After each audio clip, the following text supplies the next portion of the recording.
Bonjour à toutes et à tous, c'est Paléo News, l'émission qui fait des news avec du vieux. Alors il devient de plus en plus de notoriété publique que je suis chercheur en paléontologie, ce qui est vrai. Du coup il y a de plus en plus de monde qui me demande qu'est-ce que tu fais comme recherche.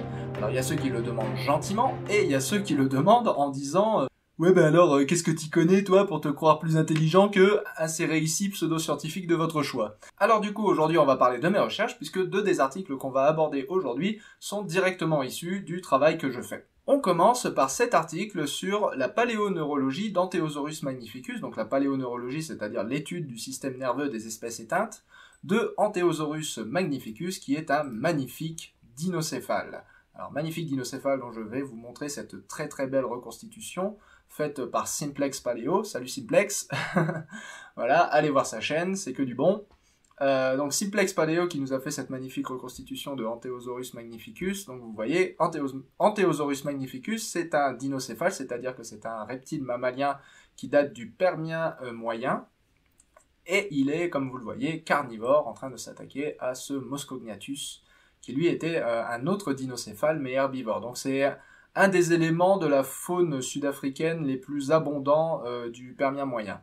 Et dans cet article paru dans Acta Paleontologica Polonica, donc un journal polonais qui est open access, donc l'article est disponible gratuitement en ligne, je vous mettrai le lien dans la description, et bien dans cet article nous nous sommes penchés sur le système nerveux d'Anteosaurus. Donc on a scanné un crâne d'Anteosaurus, ça a été une manœuvre un peu compliquée parce que le crâne était en plein de petits morceaux, ce qui était intéressant pour nous parce que du coup on a pu scanner chaque morceau individuellement et avoir une très très bonne résolution et un très très bon contraste grâce au rayon X sur chaque morceau, mais du coup après il a fallu coller les morceaux en même temps pour reconstituer un crâne entier, donc voilà le crâne entier.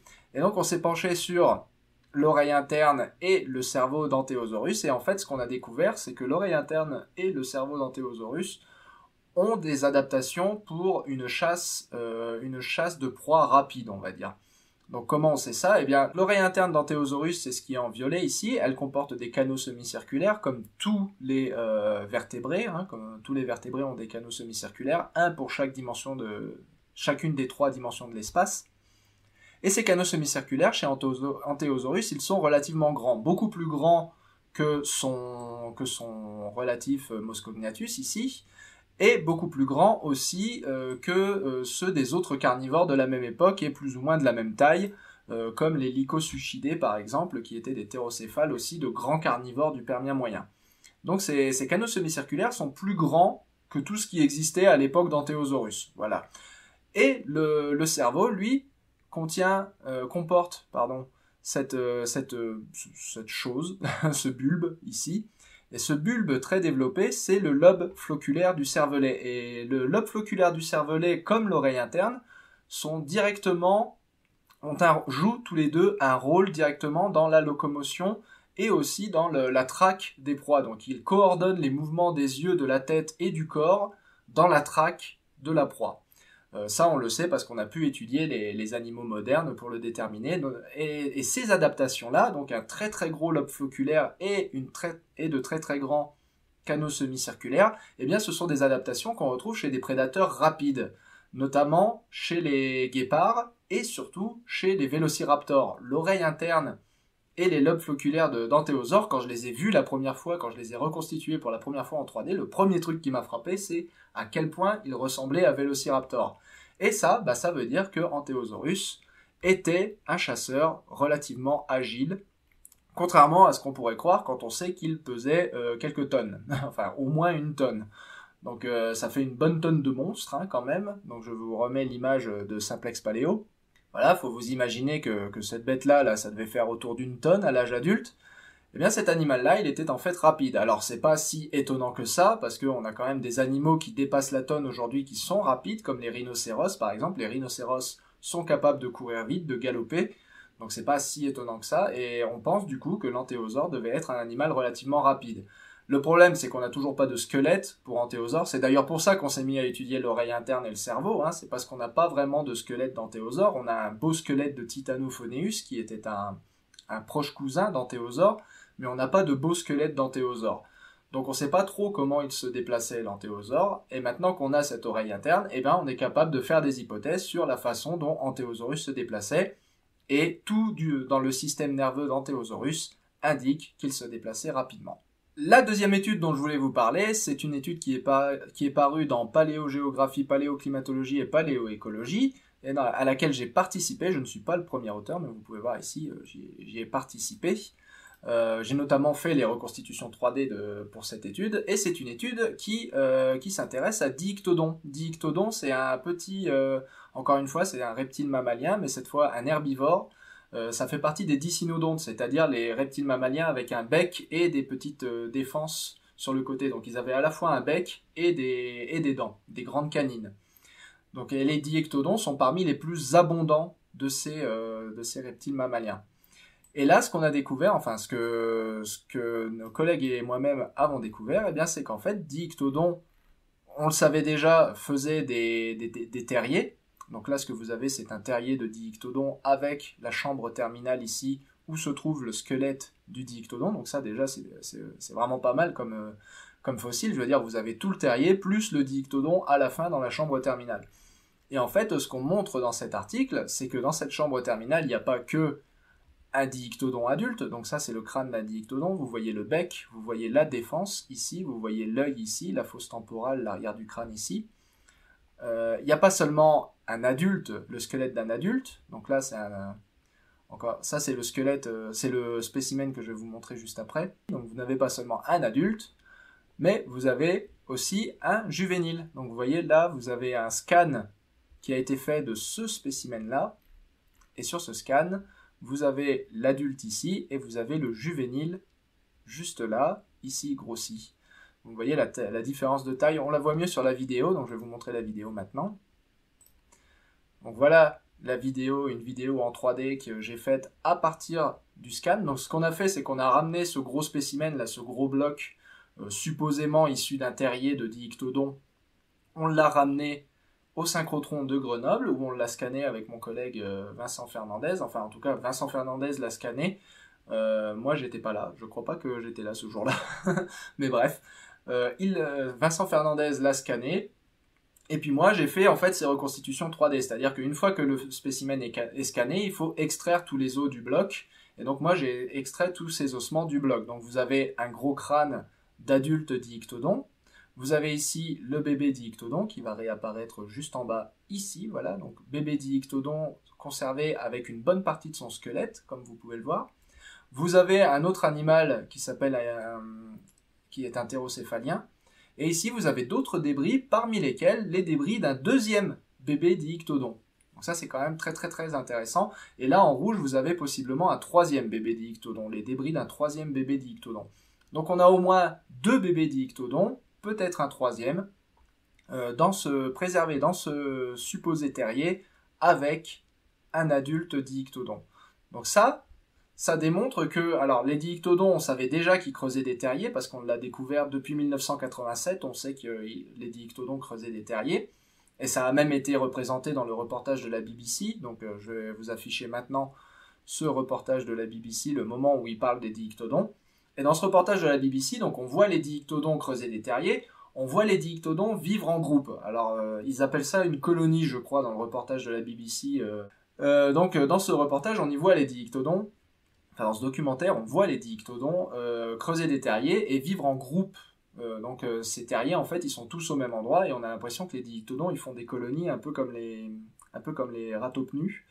Donc c'est pas tellement vrai ça, en fait ce qu'on démontre dans cet article c'est plus que en fait ce groupement de terriers qui existe vraiment, on a vraiment un endroit en Afrique du Sud où on trouve plein de terriers de Diictodons, c'est plus un artefact de préservation, c'est-à-dire qu'on est autour d'une rivière, en fait d'une rivière avec des méandres, voilà c'est ce qui est expliqué ici, donc on est autour d'une rivière avec des méandres et en fait les bords de cette rivière ici, il y a une très très forte sédimentation et en même temps ces bords de rivière sont très très mous. Donc c'est très facile d'y creuser des terriers. Donc c'est pour ça que les Diictodons venaient y creuser et qu'en plus, comme on a une forte sédimentation, on a une forte chance de préserver des terriers sous forme de moulage, de remplissage sédimentaire, quoi, si vous préférez. Donc c'est juste un artefact en fait de préservation. Ils vivent pas réellement en colonie ces Diictodons. Néanmoins, c'est quand même intéressant de trouver ce spécimen-là en particulier parce que cette fois, pour la première fois, on a un juvénile dans le terrier. En réalité, on en a deux. On a ce spécimen-là et on a cet autre spécimen-ci, voilà, avec un adulte. Et vous voyez ici ce tout petit os avec l'adulte, là, pouf, le voilà, c'est un humérus de juvénile. C'est pas une phalange, hein, on en est sûr, c'est complètement l'humérus d'un juvénile. Donc on a maintenant deux terriers dans lesquels on a trouvé des juvéniles et des adultes de Diictodon. Et ça veut dire que les Diictodons se servaient de leur terrier pour élever leurs petits. En plus, il y a des choses intéressantes sur ces bébés Diictodons. Vous voyez, donc ils n'ont pas de canine, ils ont le crâne plutôt rond, alors que chez l'adulte, le crâne est relativement allongé. Et surtout, ils ont, vous voyez, le sommet du crâne est très étendu, alors que chez les adultes, il y a une crête sagittale. Donc ça aussi, c'est très particulier chez ces bébés Diictodons. Alors je peux vous montrer une vidéo où on voit la différence de taille entre les adultes et les juvéniles, c'est assez beau à regarder. Voilà. Donc là, vous voyez le crâne de l'adulte, et là, vous voyez le spécimen juvénile en entier. Vous voyez, là, ce bébé Diictodon, là, il est quasiment tout entier. Vous avez la plupart du squelette, et vous voyez le crâne de l'adulte juste à côté. On pense même que cet adulte, finalement, il est adulte, mais pas complètement mature, parce qu'il n'a pas encore de défense. On voit que les défenses sont en train de percer, mais en fait, cet adulte devait être en âge de se reproduire, mais pas encore tout à fait adulte. Et alors, le fait qu'il a les défenses en train de percer indique que c'était un mâle, parce que chez Diictodon, on a les mâles qui ont des défenses et les femelles qui n'en ont pas. Donc le fait qu'il a les défenses en train de percer, ça veut dire que c'était le mâle qui a été retrouvé dans le terrier. Et c'est pareil pour le deuxième terrier. Le deuxième terrier, c'est aussi un mâle qui a été retrouvé dans le terrier, comme vous allez le voir sur cette photo, vous voyez. Donc cette photo, on voit bien la défense ici. Donc apparemment, ce sont les mâles Diictodons qui prenaient soin des petits. Donc ici, vous voyez la photo du mâle avec ses dents en train de sortir, et la photo donc, qui vient de ce spécimen-là. Et ici, vous avez la photo de l'autre terrier avec ce spécimen-ci, où on voit bien les défenses qui sont sorties. Donc apparemment, c'était les mâles qui s'occupaient de l'élevage des petits chez les Diictodons, avec les femelles qui allaient chercher la nourriture probablement. Donc un peu ce qu'on retrouve aujourd'hui chez les oiseaux. Il y a beaucoup d'oiseaux chez qui on retrouve ce genre de comportement-là. Donc voilà, pour tous ceux qui se demandaient ce que je fais comme recherche, et ben voilà, je fais des recherches sur les reptiles mammaliens, et notamment j'utilise des CT scans pour voir les choses qu'on n'était pas capable de voir avant, parce que si on n'avait pas scanné tout ça, l'antéosaure ou bien le terrier de Diictodon, ben on n'aurait pas vu tout ce qu'on y a trouvé. Notamment, on n'aurait pas vu le deuxième et le troisième bébé Diictodon, on n'en aurait vu qu'un seul, parce que le deuxième et le troisième, ils sont complètement à l'intérieur du caillou. Donc il n'y a aucune chance qu'on les ait trouvés. Donc voilà, c'est à ça que je sers. Voilà, je fais des scans à rayon X de fossiles pour voir les choses qu'on n'arrivait pas à voir avant. Alors on reste en Afrique du Sud avec cette fois une autre équipe, hein, complètement. Je ne suis plus, à partir de maintenant, les articles qu'on va voir, je n'en ai pas fait partie, même ceux qui viennent d'Afrique du Sud. Donc là, on reste en Afrique du Sud avec une étude d'un fossile, enfin d'une série de fossiles très intéressantes, puisque ce sont des fossiles de lamproie qui viennent du Carbonifère, du début du Carbonifère, d'Afrique du Sud. Et ces fossiles de lamproie, en fait, c'est une série ontogénique. Ça veut dire qu'on a tout depuis les bébés jusqu'aux adultes. Et notamment, au niveau des bébés, on a tout depuis les bébés. Là, vous voyez, c'est une larve de lamproie. Et ici, vous avez le sac vitellin.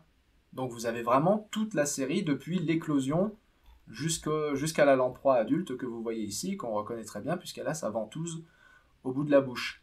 Donc ce que cette étude nous montre, c'est très intéressant, ça a été publié dans Nature, je sais vous dire si c'est intéressant, c'est qu'en fait, les lamproies du Carbonifère avaient un développement qui est très classique, on va dire, dans le sens où les bébés, donc ce que vous voyez là, ils avaient déjà une ventouse et ils avaient déjà des gros yeux, donc c'était plus ou moins des modèles miniatures de l'adulte en fait.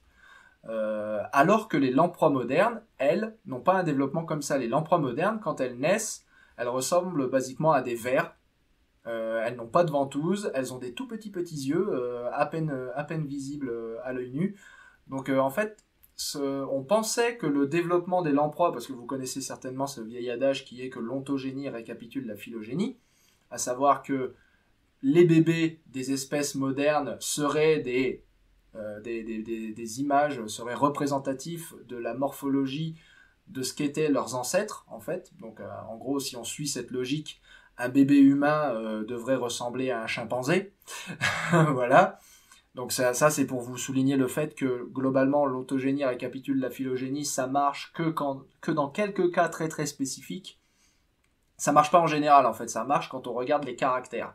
Et donc, on se servait de la lamproie, on se servait de ce vieil adage sur les lamproies en disant, les lamproies se transforment au cours de leur ontogénie, donc les bébés qui ressemblent à des vers se transforment ensuite en poissons. Donc ça veut dire que les ancêtres des vertébrés, puisqu'en plus on s'imagine que la lamproie est un fossile vivant, évidemment, sinon ce n'est pas drôle. Donc et cette larve d'ailleurs s'appelle l'amocète, c'est pour ça que vous voyez ce mot ici, l'amocète. Donc cette larve amocète qui ressemble à un ver, eh bien elle serait représentative de ce qu'était l'ancêtre des vertébrés, la lamproie étant elle-même un fossile vivant, donc tout ce qui concerne la lamproie est forcément ancestral, est forcément primitif. Eh bien non, cet article vous démontre que le développement de la lamproie, en fait, des lamproies modernes, il a rien à voir avec le développement des lamproies du Carbonifère. Et ça veut dire que les lamproies ne sont absolument pas des fossiles vivants. Leur larve amocète est en fait extrêmement dérivée. En fait, elle n'a rien à voir avec ce qu'étaient les larves de leurs ancêtres du Carbonifère. La larve amocète, c'est quelque chose d'extrêmement récent évolutivement parlant. Ce n'est pas un caractère ancestral. Donc non, dans le cas des lamproies, l'ontogénie ne récapitule pas la phylogénie, et en plus, les lamproies ne sont pas des fossiles vivants, puisque leurs larves ont évolué. Leur morphologie larvaire, du moins, a évolué, elle n'est plus la même que celle qu'elle était au Carbonifère. Donc cet article, il casse quand même deux grosses idées reçues, il mérite bien sa place dans Nature. On reste chez les poissons avec une étude française, en tout cas en partie française, dirigée par Romain Vulot de l'université de Rennes et ses collègues, alors il a des collègues allemands, il a des collègues mexicains apparemment aussi, qui décrit un nouveau fossile de requin, donc un requin lamniforme si je ne m'abuse, qui nous vient du Crétacé. Et donc ce requin a la particularité déjà d'être complètement préservé, ce qui arrive suffisamment rarement chez les requins pour le préciser, parce que chez les requins, comme le squelette est cartilagineux, ce sont les fameux poissons cartilagineux, et bien comme ces requins sont cartilagineux, on trouve jamais de squelette, donc déjà on a un squelette complet, ce qui est suffisamment remarquable pour être noté. Et surtout, ce requin, il a ces espèces de grandes ailes, voilà, ces grandes nageoires sur le côté, qui sont très très visibles sur le fossile, et ces grandes nageoires sur le côté, c'est quelque chose de tout à fait unique, on n'a jamais vu ça avant chez un requin, on a vu ça éventuellement chez des raies, mais c'est pas exactement la même morphologie, et de toute façon ce n'est pas une raie, c'est un requin, et en plus la morphologie de sa mâchoire indique qu'il était filtreur, donc c'était pas un requin prédateur, c'était un requin filtreur, un peu comme les requins baleines. Donc c'est une morphologie tout à fait atypique pour ce requin, qui lui a valu d'être paru dans la revue Science, donc le grand concurrent de Nature qu'on a vu juste avant. Et ça indique une certaine diversité déjà des requins du Crétacé, donc encore une fois, requins, grand exemple de fossiles vivants, de trucs qui n'auraient pas évolué, eh bien non, les requins ont bel et bien évolué, ils avaient déjà une grande histoire évolutive il y a une centaine de millions d'années, et ils ont toujours une grande histoire évolutive évidemment, une grande diversité morphologique et génétique. Sans transition maintenant, nous allons parler d'évolution humaine avec un article que vous avez dû voir passer, puisque l'évolution humaine, généralement, ça fait beaucoup de bruit. C'est un article qui déclarait, enfin, du moins, c'est un article qui a été vendu sur le fait qu'il déclarait que Néandertal était capable de parler. Donc ça y est, la fameuse capacité de parler chez Néandertal aurait finalement été démontrée. Eh ben non, toujours pas.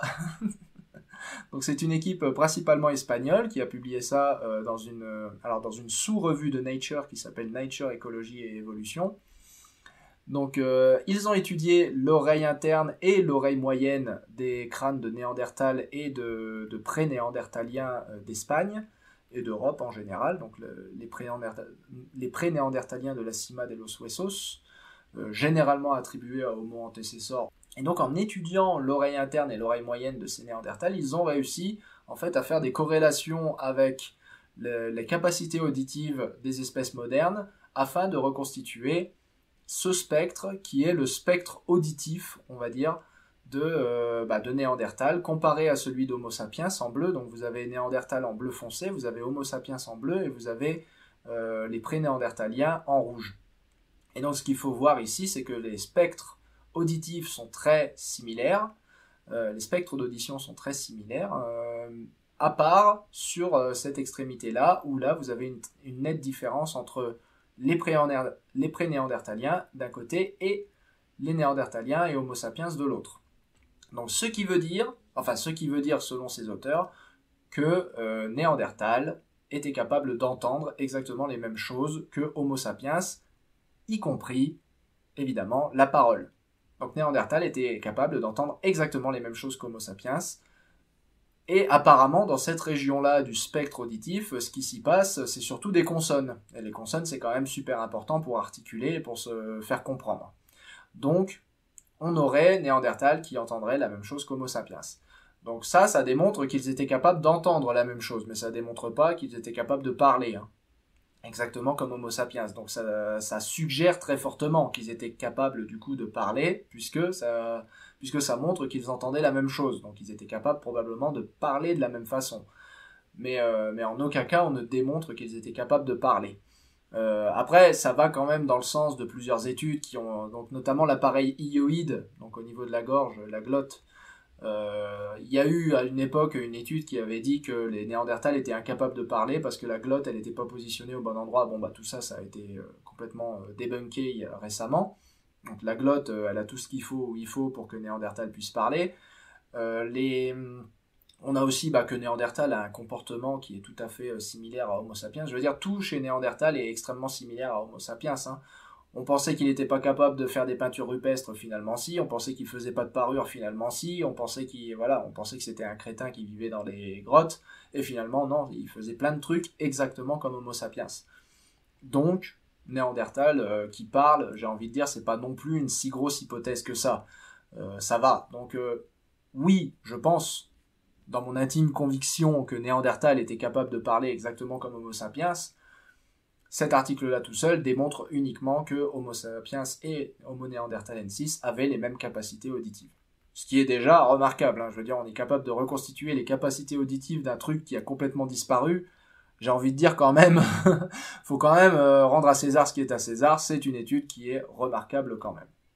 On reste dans l'évolution humaine, mais cette fois avec un petit débunkage, parce que évidemment, la dernière fois j'ai vu que ça vous avait plu, hein, le temps que j'avais passé à souffrir en vous débunkant le Spinosaure, donc on va se refaire un petit débunkage, mais cette fois un peu plus rapide quand même, d'un article qui est sorti tout récemment dans une revue qui s'appelle Hereditas, donc qui appartient au groupe BMC, donc c'est une petite revue, mais qui est quand même notable, hein, c'est quand même une revue qui est connue. Et donc dans cette revue, vous avez deux chercheurs suédois, si je ne m'abuse, ou en tout cas scandinaves, qui ont fait une analyse génétique de tous les représentants du genre Homo dont on a du matériel génétique, donc c'est-à-dire Homo sapiens, Homo neanderthalensis et donc Denisova, et depuis tout récemment on a Antécessor aussi. Donc ils font une analyse génétique et ils font un arbre phylogénétique que vous voyez là. Et ils disent que Homo sapiens nous vient d'Asie. Et oui, Homo sapiens ne viendrait pas d'Afrique selon eux, il viendrait d'Asie, et ils apporteraient enfin la preuve que Homo sapiens viendrait en fait d'Asie. Eh bien cet article, je ne l'aime pas du tout, non pas parce que je suis un chien de garde de l'origine africaine et de l'afrocentrisme, mais parce que cet article, il a des gros problèmes méthodologiques. Alors, et puis c'est toujours pareil de toute façon avec les gens qui disent qu'Homo sapiens vient pas d'Afrique. C'est que, en fait, si vous voulez, il y a des défauts évidents dans la recherche qui dit que Homo sapiens vient d'Afrique. Il y a des défauts. Et ils sont visibles. Je veux dire, il n'y a pas de souci à propos de ça. Je suis pas le dernier d'ailleurs à critiquer les recherches là-dessus quand elles sont mauvaises. Mais par contre, les recherches qui disent que Homo sapiens vient d'Asie, elles sont pires. Je veux dire, elles sont 1000 fois pires. Et là, on en a un exemple qui est assez flagrant. Alors, je remercie d'ailleurs celui qui me l'a envoyé, Ajax, si tu nous écoutes, et je sais que tu nous écoutes, puisque tu me l'as envoyé en me disant « Tiens, tu pourrais pas en parler ?» Donc voilà, Ajax, je te remercie d'avoir porté cet article à ma connaissance. Parce que là, pour le coup, on a un exemple assez classique de gros biais de confirmation, quoi, hein. C'est-à-dire qu'on part du principe Bah, de toute façon, il n'y a même pas de biais de confirmation à mettre en avant, c'est juste la méthode. Regardez, la méthode, c'est on va construire un arbre phylogénétique de toutes les espèces du genre Homo pour lesquelles on a de l'ADN. Donc vous avez Néandertal, qui est ici représenté par HSNN. Vous avez Antécessor, HA, vous avez Denisova, HSND, et vous avez Homo sapiens, HSS. Donc voilà, c'est ça que ces acronymes veulent dire. On fait un arbre phylogénétique, ce que vous voyez devant vous, et puis sur cet arbre phylogénétique, on y met la géographie. Donc en rouge, l'Afrique, en bleu, Eurasiatique, et évidemment, la racine d'Homo sapiens apparaît en bleu, et c'est ensuite seulement que Homo sapiens serait retourné en Afrique pour se rediversifier en Afrique. Alors quel est le problème avec ça? C'est tout simple. Homo sapiens vient d'Afrique, et après vous avez quoi dans votre analyse phylogénétique? Vous avez Antécessor qui vient d'Europe, vous avez Néandertal qui vient d'Europe et d'Asie, et vous avez Denisova qui vient d'Asie. Et c'est tout ce qu'il y a dans votre analyse. Donc dans votre analyse, en fait, dans votre analyse phylogénétique, il n'y a que des espèces eurasiatiques à part Homo sapiens. À quel résultat vous vous attendez? Voilà, vous avez 2 minutes parce que c'est très facile. Quand vous placez une espèce au milieu, une espèce avec une origine particulière, dont vous essayez de savoir l'origine, au milieu d'autres espèces dont l'origine est exactement la même, l'espèce dont on cherche à savoir l'origine va forcément avoir la même origine que les autres puisqu'elle est toute seule. Voilà. Donc c'est comme si je disais, les marsupiaux, on va faire une analyse phylogénétique des marsupiaux, et puis je vais la faire en ne plaçant que des espèces africaines. Et puis à la fin, je vais découvrir que les marsupiaux sont d'origine africaine, évidemment, puisque avec mes marsupiaux, je n'ai placé que des espèces africaines. Donc évidemment, si je fais une analyse phylogénétique des espèces africaines et que je rajoute les marsupiaux à la fin, évidemment que je vais conclure, oui, les marsupiaux sont d'origine africaine, évidemment. Alors que c'est assez évident que non, je veux dire. Donc là, c'est exactement le même problème. Vous n'avez que des espèces asiatiques, sauf Sapiens, dont on cherche à déterminer l'origine. À votre avis, par où qui va sortir Sapiens? Il va forcément sortir d'Asie, évidemment. Hein? Donc voilà, c'est l'énorme biais méthodologique et qui, à mon avis, touche à la malhonnêteté, parce qu'on pourrait dire ils ont voulu être honnêtes. On pourrait dire qu'ils ont voulu être honnêtes parce que évidemment ils ont pris les séquences génétiques qu'on avait et évidemment on n'a pas d'autres espèces éteintes que Néandertal, Denisova et Antécessor. Donc ils ont pris les espèces qu'on avait. Pas de bol, elles sont tous eurasiatiques. En réalité, c'est pas une question de chance, c'est une question de moyens. C'est en Europe qu'on a les moyens de faire des analyses génétiques sur le matériel qu'on a en Europe. Donc voilà.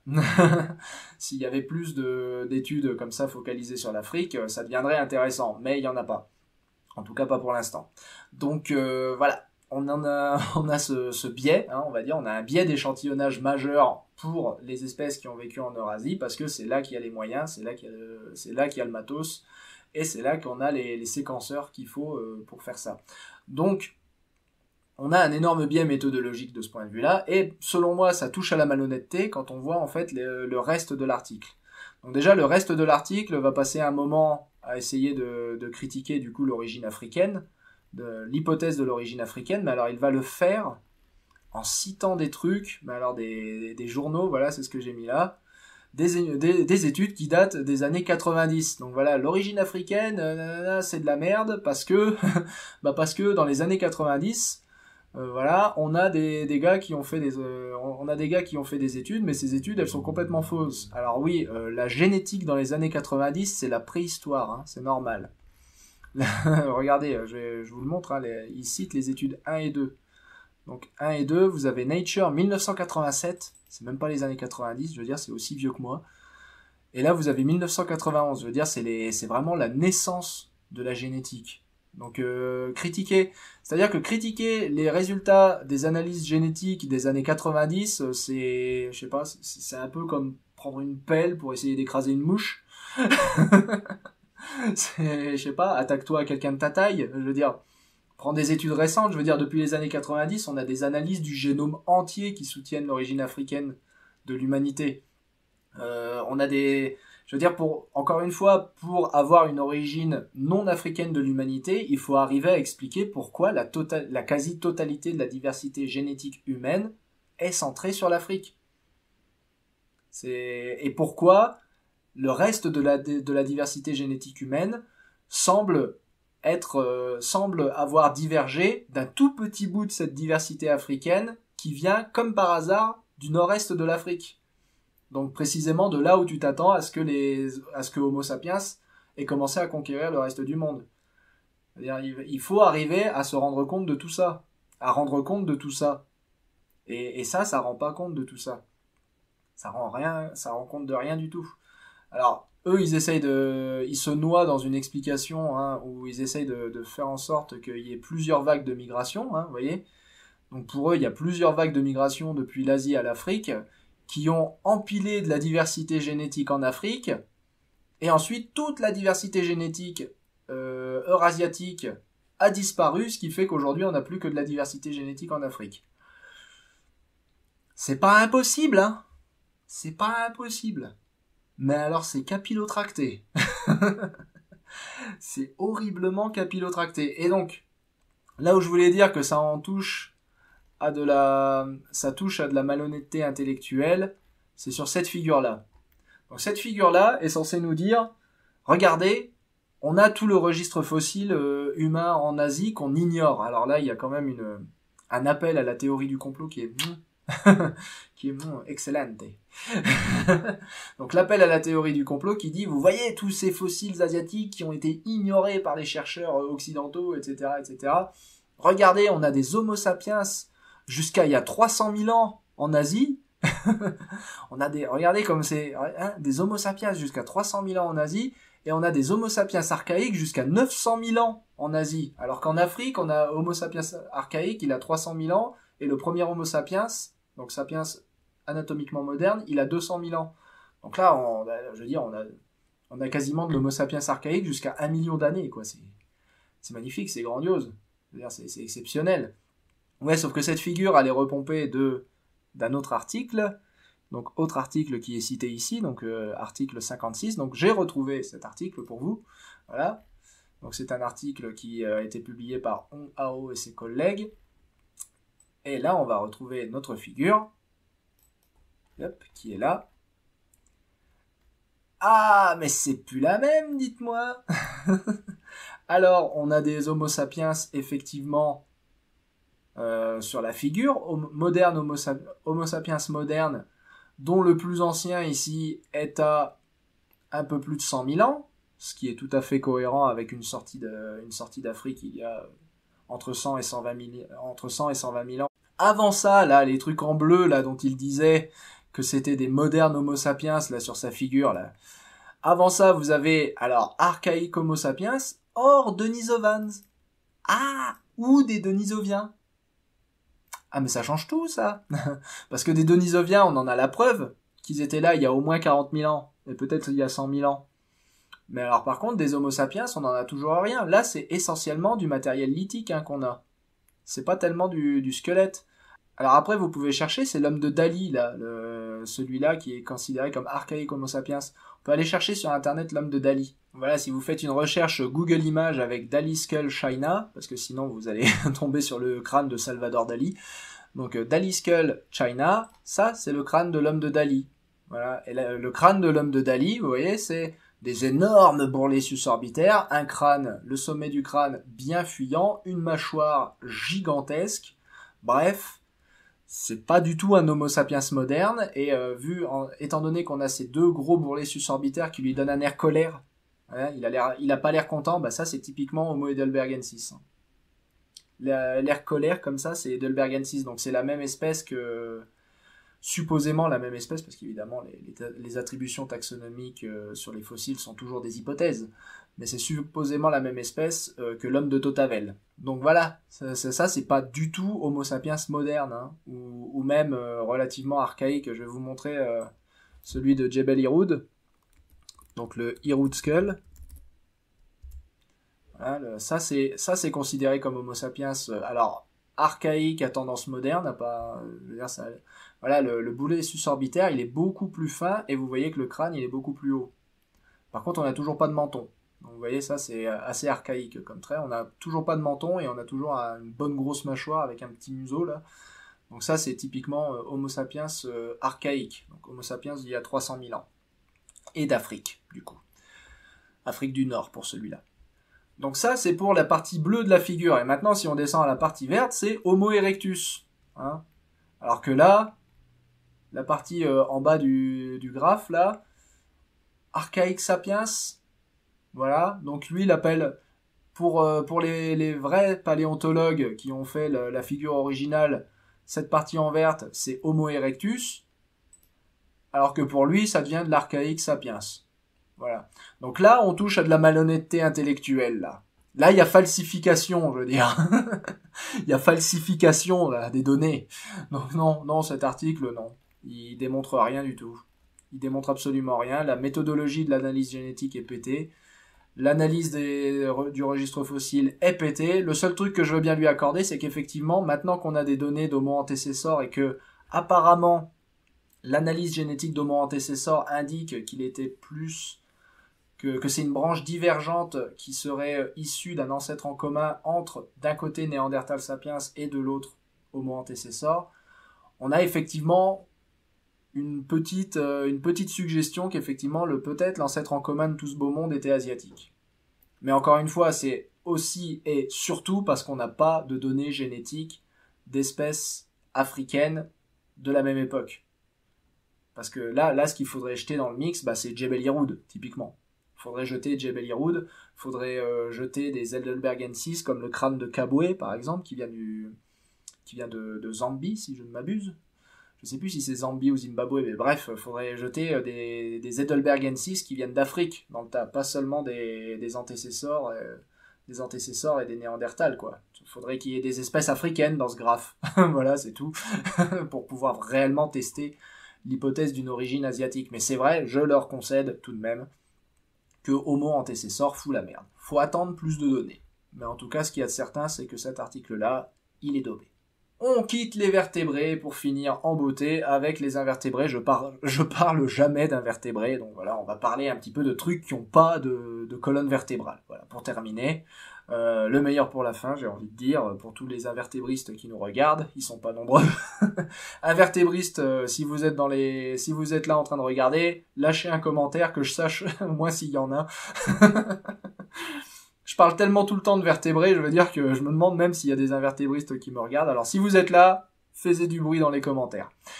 Voilà, donc évidemment un article qui m'a été demandé, enfin qu'on m'a demandé une analyse de cet article-là, mais alors je suis pas un vertébriste, alors je vais faire de mon mieux, mais c'est ce truc-là qui a été retrouvé donc en Allemagne dans des gisements. Alors je crois que c'est Eichstätt ou Solnhofen, je ne suis pas sûr. Ouais, c'est Eichstätt. Eichstätt et Solnhofen, c'est globalement le même type de préservation. C'est du calcaire lithographique qui date du Jurassique, il y a 150 millions d'années. C'est là-dedans qu'on a retrouvé Archaeopteryx. C'est du dépôt lagunaire. Et donc, dans une de ces plaques lithographiques, ils ont retrouvé ça. Voilà. Ils ont retrouvé ce blob, vaguement enroulé de ce côté-là. Et de ce côté-là, ils ont retrouvé ce qu'on appelle des apticus. Les apticus, c'est le bec, en gros, qu'on retrouve chez les céphalopodes. Donc, ce petit côté enroulé là, plus le fait qu'on retrouve un bec de céphalopode de ce côté-là, ça suggère que ceci est un corps mou d'ammonite, qui s'est retrouvé, on ne sait pas trop comment, complètement séparé de sa coquille. Alors la coquille s'est peut-être dissoute, ou alors l'hypothèse qu'ils font, c'est qu'il y a eu un prédateur qui aurait extirpé l'ammonite, qui aurait perforé la coquille. Alors, c'est une image qu'on voit plus loin, voilà. Donc il y a un prédateur qui aurait perforer la coquille pour extirper l'ammonite de sa coquille, en fait, et que du coup, ce truc-là, ce blob qui est resté, eh bien, se serait déposé et aurait fossilisé. Alors bon, c'est capillotracté, mais en même temps, on trouve tellement de fossiles d'invertébrés que en termes de probabilité pure, c'est pas improbable que ça se produise au moins une fois. Voilà. Bon, donc on va leur concéder ça.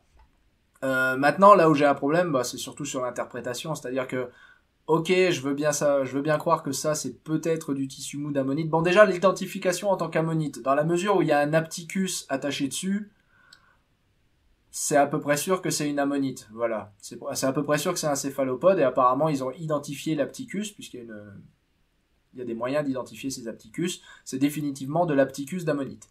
Donc c'est du bec d'ammonite. Donc ok, c'est une ammonite, on le sait parce qu'on a la partie dure. Ça c'est joué, c'est plié. Donc ok pour l'identification de l'ammonite. Là on voit qu'il y a un sac, qu'il y a un petit organe qui est sombre, et eux il me semble qu'ils l'interprètent comme étant... Alors moi j'aurais dit une poche à encre, mais apparemment eux ils veulent pas une poche à encre, ils voient plutôt des yeux. Voilà, bon, admettons. Donc là, on voit qu'il y a un truc. Là, on voit une partie du corps enroulé. Donc c'est possible, effectivement, que ce soit une ammonite. On voit une partie du corps enroulé. Ici, ils identifient un tube digestif. Alors, tube digestif qui est recouvert de chitine.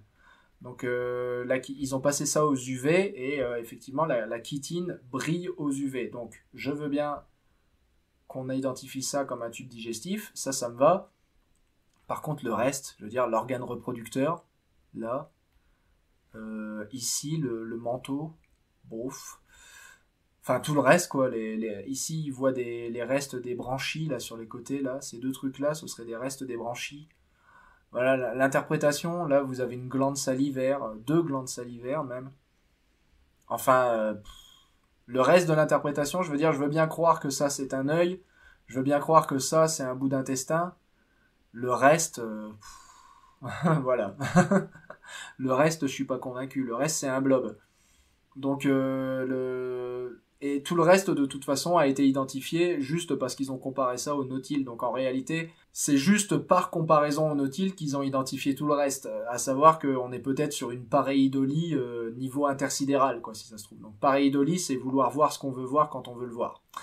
Voilà. Donc là, peut-être qu'ils ont un peu... Voilà, je veux bien croire que ça c'est quelque chose, et s'ils disent un œil, bon on est sur la tête, donc on peut raisonnablement imaginer que c'est un œil. Je veux bien croire que ça c'est du tube digestif vu qu'ils ont passé les UV et qu'ils y ont vu de la chitine. Le reste des organes, je pense pas qu'on puisse raisonnablement dire qu'ils ont tort ou raison, c'est ça le problème en fait. Si ça semble avoir une forme très particulière, alors à la limite, s'ils disent que ça ressemble vraiment à une glande digestive d'un nautile, pourquoi pas, mais le reste, c'est interprété à la truelle, à mon avis. Mais bon, c'est intéressant quand même d'avoir un... Je veux bien adhérer au fait que c'est effectivement... que cette crotte de nez est effectivement une ammonite. Ou a été une ammonite, mais alors il reste plus grand chose de l'ammonite. Et notamment, il manque la partie qui aurait été la plus intéressante, à savoir les tentacules. Parce que c'est quand même ça le problème que j'ai le plus avec cette publication, c'est qu'il manque quand même les tentacules. Donc même si je veux bien croire que c'est un reste d'ammonite, c'est quand même un reste d'ammonite dont il reste plus grand chose. Et c'est pour ça que, selon moi, cette interprétation, là où il voit tous ses organes à l'intérieur, elle est un peu capillotractée. C'est que, je veux dire, vous avez une ammonite qui est, à l'évidence, dans un état de décomposition extra avancé. Donc, vouloir y voir tout ce que vous croyez y voir, ça me semble un peu beaucoup. Donc, on n'a pas les tentacules, et quand même, l'une des grosses questions sur les ammonites, c'est combien elles avaient de tentacules. Est-ce qu'elles en avaient beaucoup comme les nautiles ? Est-ce qu'elles en avaient que 8 comme les pieuvres ? Ou est-ce qu'elles en avaient 10 comme les calamars ? Ça reste une des très très très très grandes questions. Est-ce qu'elles avaient une espèce de tentacule reproductrice aussi, qui sert juste de cuillère pour féconder la femelle, tu vois ? Tout ça, c'est des questions qu'on se pose, et là, le problème, c'est que, ouais, le grand intérêt d'avoir des tissus mous d'ammonites, ce serait de pouvoir répondre à la question des tentacules, et là, pour le coup, on n'a pas les tentacules. Et le fait qu'on n'a pas les tentacules indique un état de décomposition ou de destruction du corps très très avancé, qui veut dire que faudrait pas surinterpréter ce truc-là, et à mon avis, il y a beaucoup de surinterprétation. Voilà. Et à mon avis, il y a de la pareidolie. Mais bref, donc ça reste quand même intéressant. On continue sur les non-vertébrés, mais on sort quand même des invertébrés, puisqu'on va s'intéresser aux champignons, une découverte publiée dans Nature Communications, des champignons qui datent de l'époque édiacarienne, c'est-à-dire d'environ 630 millions d'années, qui nous viennent de Chine, de la formation Dushantuo. Formation Dushantuo qui nous avait livré des embryons possibles, notamment d'échinodermes et de plein de trucs dont on pensait qu'ils étaient apparus qu'après. Bon, après, c'est des interprétations faites sur des restes microscopiques, mais là, on a deux nouveaux restes microscopiques qui ressemblent fortement à du mycélium, qui datent d'avant le Cambrien, c'est du pré-Cambrien, les Diacariens, donc c'est avant la grande explosion de diversité de la vie. Et ce qu'il y a d'intéressant, c'est que ce mycélium a été retrouvé sur des dépôts continentaux et pas dans des dépôts marins. Ce qui veut dire que ce mycélium a grandi sur Terre, c'est le plus vieil organisme terrestre. Donc pas terrestre dans le sens la planète Terre, mais bien terrestre dans le sens sur la terre ferme. Donc ça c'est cool, ça veut dire qu'il y avait déjà des organismes vivants à l'Édiacarien sur la terre ferme. Et ça c'est quand même vachement bien. Et on termine enfin avec de la géologie, avec cette question qui est posée très souvent par les étudiants comme par les gens qui suivent la chaîne. Est-ce qu'on a retrouvé des morceaux de la météorite qui a tué les dinosaures? Eh bien la réponse est oui, maintenant oui. Donc voilà, comme le dit avez-vous déjà vu? Maintenant oui, en 2021, on peut enfin dire qu'on a retrouvé des morceaux de la météorite qui a provoqué le cratère d'impact de Chicxulub dans le golfe du Mexique il y a 66 millions d'années. Ils ont fait des carottages, ils ont fait des forages et ils ont trouvé de la poussière. De la toute petite poussière, mais cette poussière, donc pile à l'endroit où il y a l'iridium, je veux dire, ils ont retrouvé de la très fine poussière et ces dépôts de poussière, eh bien, ce sont des poussières météoritiques. Donc ils ont fait tout un tas d'analyses géochimiques pour déterminer que c'était bien de la poussière météoritique. J'ai tendance à les croire, même si je ne suis absolument pas géologue spécialiste, donc je les crois sur parole, c'est eux les experts. Vous voyez que là, il y a quand même des pages et des pages d'analyse, je ne peux pas les détailler, je n'ai pas les compétences pour. En tout cas, voilà, si on vous pose un jour, ou si vous vous posiez la question un jour, a-t-on découvert des morceaux de la météorite qui a tué les dinosaures? La réponse est maintenant, oui, on en a, c'est des tout petits poussières au fond du cratère de Chicxulub. Et alors, ce qui est très marrant, c'est que cet article, il a été vendu du genre, on sait enfin ce qui a tué les dinosaures. Je veux dire, faut quand même être... Je vais éviter d'être vulgaire, mais là, franchement, faut quand même être un sacré schnickenfenlehin pour aller vendre un article en 2021, je veux dire, on est quand même en 2021, et aller être un journaliste et vendre cet article en mode, on sait enfin ce qui a tué les dinosaures. En 2021, vous vous rendez compte que l'impact de Chicxulub, il a été découvert à la fin des années 80. Le fait qu'une météorite soit tombée il y a 66 millions d'années et donc provoqué l'extinction de la limite Crétacé-Tertiaire, on le sait depuis le début des années 80, depuis 1981 je crois. Donc titré en 2021, on sait enfin ce qu'a tué les dinosaures. Putain, faut être... faut avoir des balls et les poser là, quoi. Ou alors être sacrément ignorant, mais bref. Donc ce qu'il y a de réellement intéressant avec cet article, c'est qu'on a enfin une réponse à la question, est-ce qu'on a des restes de la météorite? Maintenant on peut répondre oui, avant on pouvait pas. Voilà. C'est ça qu'il y a d'intéressant avec cet article. Donc voilà, et si vous êtes géologue, vous allez vous éclater avec toutes ces analyses. Wouh. Voilà, c'était Paléo News, je vous remercie de l'avoir suivi, n'oubliez pas de vous abonner pour ne rien manquer d'ancien, et je vous dis à très bientôt.